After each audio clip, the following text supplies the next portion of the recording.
এই সমস্ত বিষয়গুলিতেও আমরা দেখি একই রকম ভাবে যারা একটা সময় বলতেন গরিবী হাটাও নাম করে যারা গরিব তৈরি করার কারখানা তৈরি করেছিল যে কংগ্রেস, তারা শ্রমিক গরিবের জন্য সেই ধরনের মায়া কান্না করে মিডিয়ার স্বাধীনতাকে কি করে হরণ করা যায় তারও আভাস কিন্তু আমরা মিডিয়াতে দেখতে পাই।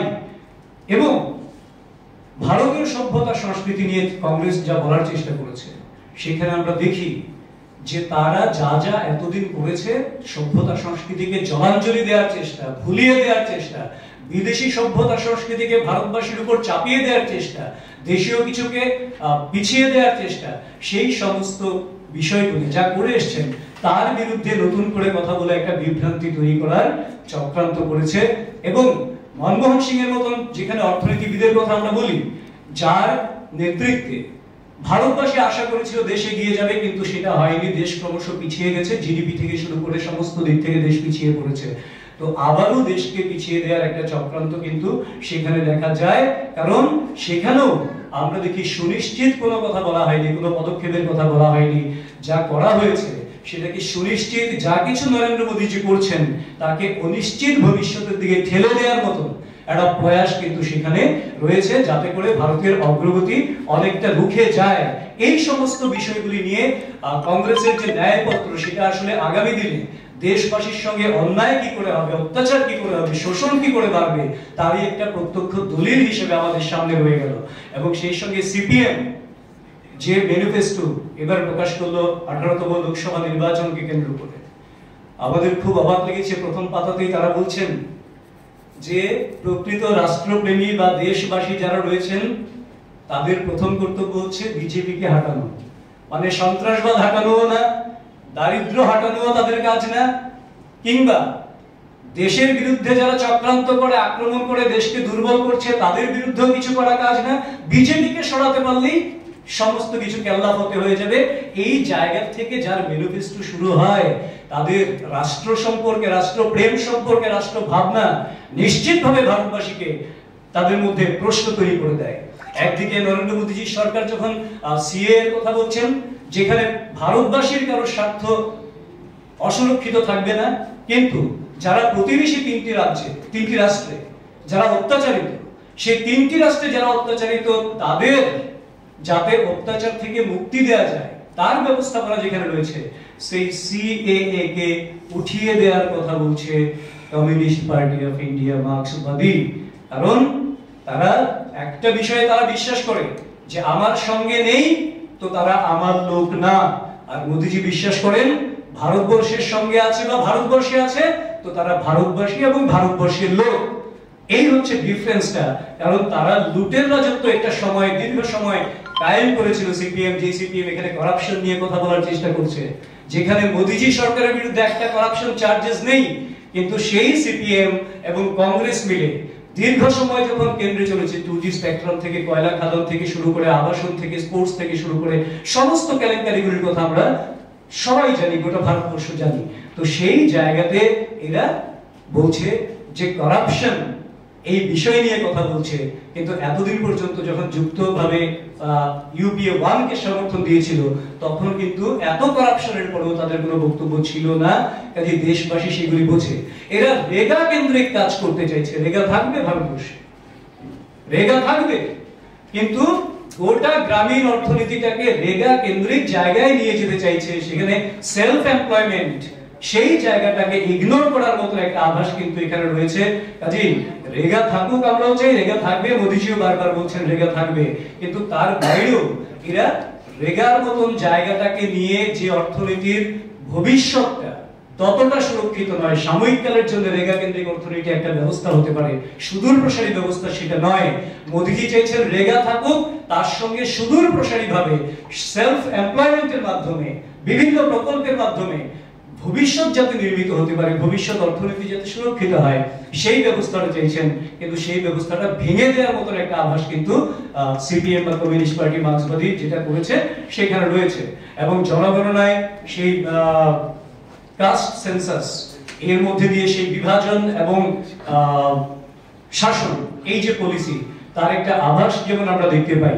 অদ্ভুতভাবে স্বাধীনতার পর থেকে ভারতবর্ষ যে সমস্যাগুলি নিয়ে সবচেয়ে বেশি কঠিন পরিস্থিতিতে ছিল, জম্মু কাশ্মীর 370 ধারা 35A ধারা, যেটাকে বিনা রক্তপাতে সার্বিকভাবে সম্পূর্ণ শান্তিপূর্ণভাবে দেশের স্বার্থে আন্তর্জাতিক কমিউনিটির সহযোগিতা সহ সমস্ত কিছু অর্জন করতে সমর্থ হয়েছেন মোদিজি।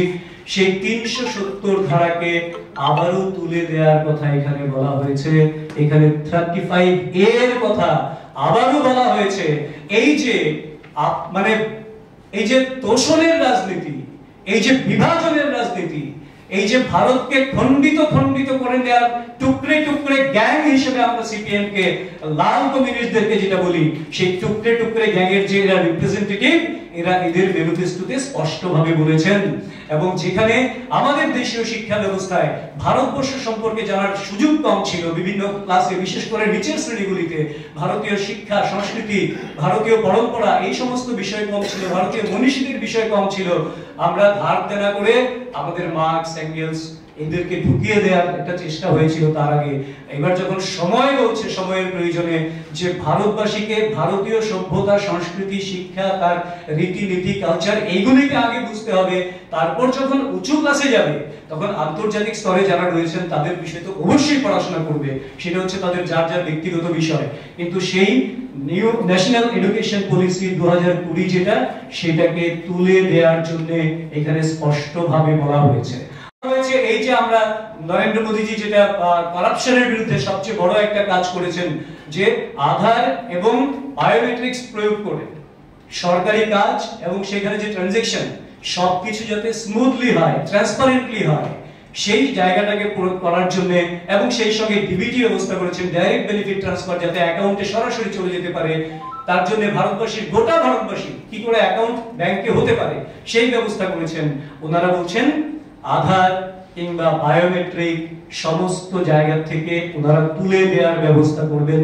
এই সমস্ত বিষয়গুলি এখানে স্পষ্টভাবে যেখানে তারা বলতে পারেন, এবং তারা যেখানে বলতে পারেন আর্টিকেল 356 যারা সবচেয়ে বেশি প্রয়োগ করেছেন, সে কংগ্রেস সবচেয়ে বেশি 356 প্রয়োগ করেছে রাজ্যগুলির উপর। রাজ্যগুলিকে ভেঙে দেওয়ার জন্য রাজনৈতিক স্বার্থে ব্যবহার করে এরা করেছেন।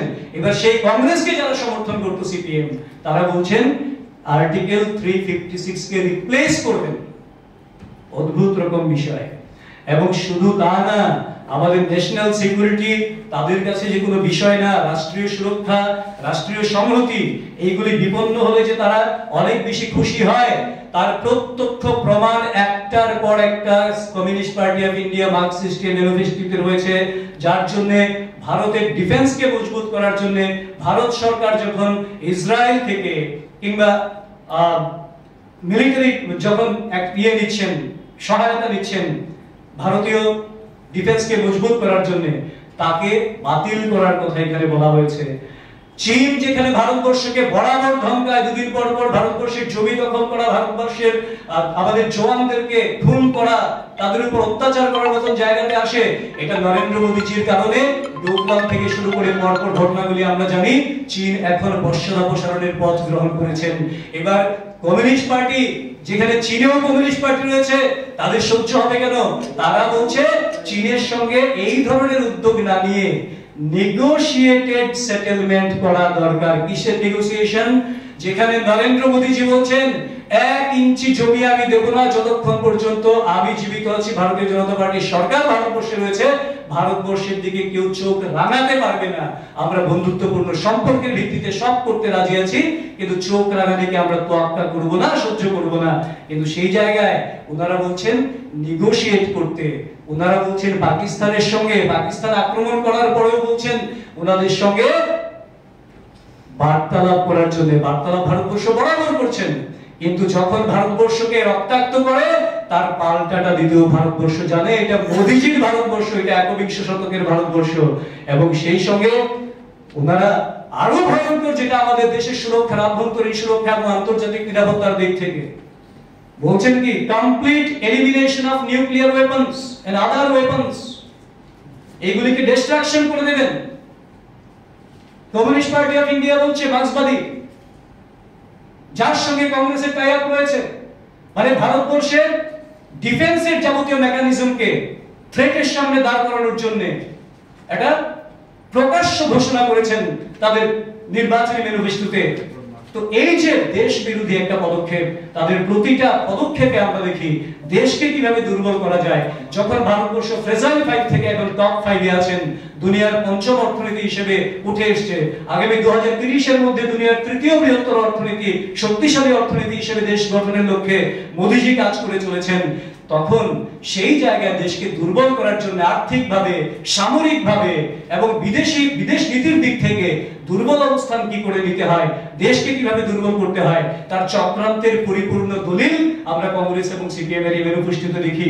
ওবিসির কথা তারা বলছে নির্বাচনে ত্রিপুরা রাজ্যের যারা নাগরিক রয়েছেন, যারা ভোটাধিকার প্রয়োগ করবেন, তারা সহ গোটা দেশের মানুষ এই লাল সন্ত্রাসীদের, এই বিদেশি দালাল যারা রয়েছেন, যারা বিদেশকে শক্তিশালী করার জন্য, দেশকে দুর্বল করার জন্য সর্বদা তৎপর রয়েছেন, তাদের মুখোশ খুলে দিয়ে এবং যাদের সমর্থন নিয়ে কংগ্রেস আবার কেন্দ্রে ক্ষমতায় আসার অলিক স্বপ্নে বিভোর হয়ে আছেন, তাদেরকে যোগ্য জবাব মানুষ দেবেন।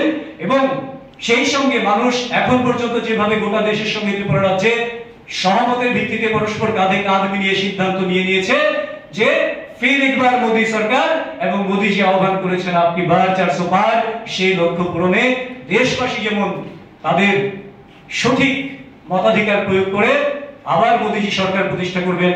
রাজ্যেও দুটি কেন্দ্রে ব্যাপক ভোটের ব্যবধানে পশ্চিম ত্রিপুরা কেন্দ্রে আমাদের প্রার্থী বিপ্লব কুমার দেব মহোদয়কে এবং পূর্ব ত্রিপুরা কেন্দ্রে আমাদের প্রার্থী প্রীতি সিং দেববর্মা মহোদয়কে বিপুল ভোটে জয়যুক্ত করে মোদীজিকে দুটো পদ্মফুল দেওয়ার জন্য প্রস্তুত। এবং সেই প্রতিজ্ঞা এবং সেই যে তাদের প্রস্তুতি, তার রিফ্লেকশন আগামীকাল স্বামী বিবেকানন্দ ময়দানে তারা দেখাবেন।